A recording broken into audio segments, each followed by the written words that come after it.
Bienvenue dans À travers l'autre, le podcast où l'amour dépasse les langues, les cultures, les religions et les frontières. Je suis Mrs. N et 2 fois par semaine, on explore ensemble les joies, les défis, les incompréhensions, mais aussi la richesse des relations amoureuses, en particulier quand elles réunissent 2 cultures différentes. Installez-vous, ouvrez votre cœur, c'est parti pour un nouvel épisode. Je vais vous présenter le couple Pi. Alors, ils se sont lancés dans l'achat d'un joli et confortable pied-à-terre dans le sud de la France, juste avant le mariage civil, mais après les fiançailles.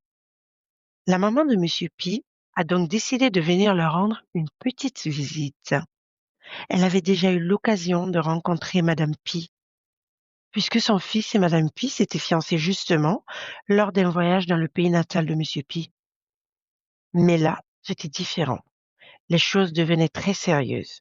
Son unique fils, unique enfant d'ailleurs, allait vraiment se marier et avait investi toutes ses économies pour acheter une maison avec une étrangère. Il fallait qu'elle vienne s'assurer que son garçon ne faisait pas de bêtises.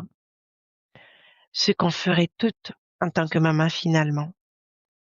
Madame Pi m'explique que sa belle-mère était totalement différente cette fois-ci.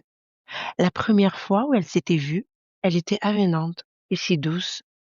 Et maintenant, elle semblait s'être mise dans une posture de concurrence et constamment sur la défensive. Et le fait que les 2 femmes ne parlent absolument pas la même langue rendait les choses extrêmement compliquées. Le fils était l'interprète. Il essayait donc d'atténuer certains propos ou minimiser certaines réflexions dans sa traduction de l'une envers l'autre.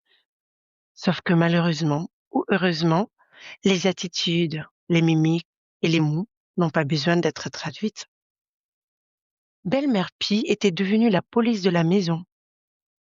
Pourquoi c'est mon fils qui fait telle ou telle chose? Pourquoi c'est mon fils qui fait telle dépense?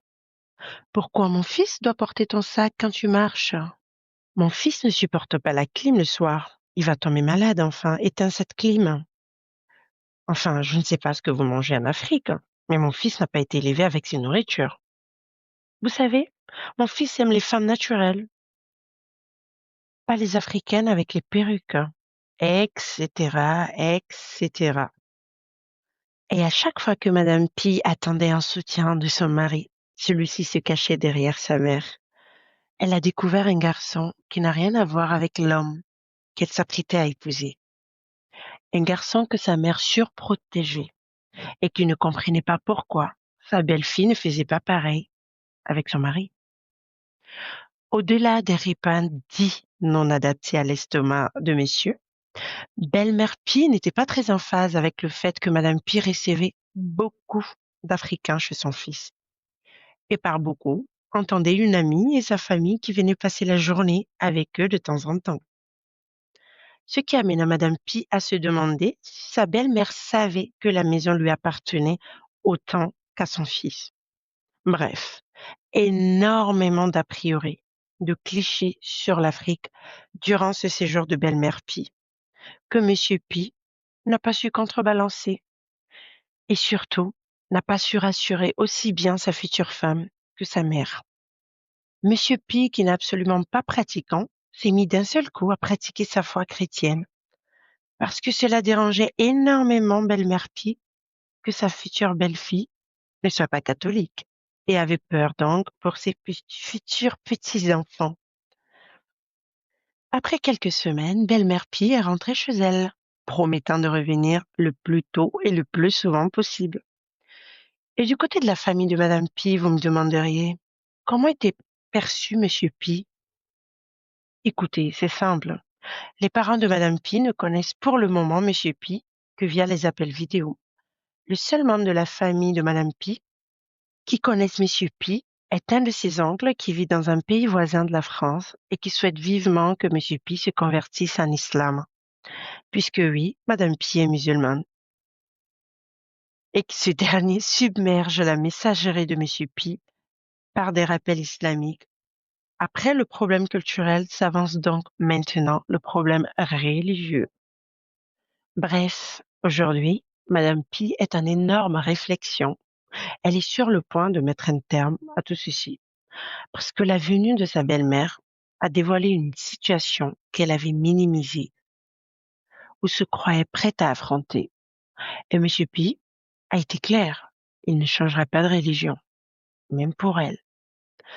Aujourd'hui, elle se demande si elle est vraiment prête à vivre avec ses a priori constants, ou alors si cela va s'améliorer, ou même si elle pourra élever ses enfants comme elle en aura envie le moment venu. Car évidemment, au-delà de toute cette situation, Monsieur Pi est fidèle à lui-même. Il laisse Madame Pi tout gérer. Ménage, cuisine, vaisselle, courses, bref, tout. Et quand elle lui en parle, il trouve qu'il fait déjà assez d'efforts. Et pour couronner le tout, il veut un enfant maintenant. Madame Pi se retrouve donc totalement perdue dans toute cette situation. Doit-elle continuer en ignorant les évidents red flags ou alors doit-elle mettre fin à tout ceci avant qu'il ne soit trop tard? Et pourtant, au cœur de tous ces tumultes entre deux continents, il y a souvent une beauté rare, un effort quotidien pour comprendre des deux côtés, un apprentissage constant, une capacité à aimer sans mode d'emploi.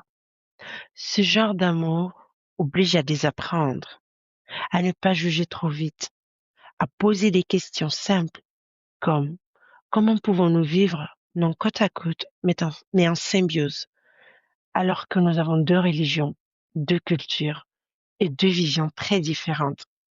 Sur quelle base élèverions-nous nos enfants? Quand l'Afrique aime ailleurs, ce n'est pas une fusion, c'est un apprentissage, parfois maladroit, parfois magnifique, mais toujours vivant. Et vous, que conseillerez-vous à Madame Pi? Parce que le mariage civil, lui, il approche à grands pas. Tic-tac, tic-tac. Merci d'avoir marché un instant avec moi à travers l'autre. Ici, les cœurs se croisent. Et très souvent, ils se comprennent. À très vite dans l'épisode suivant.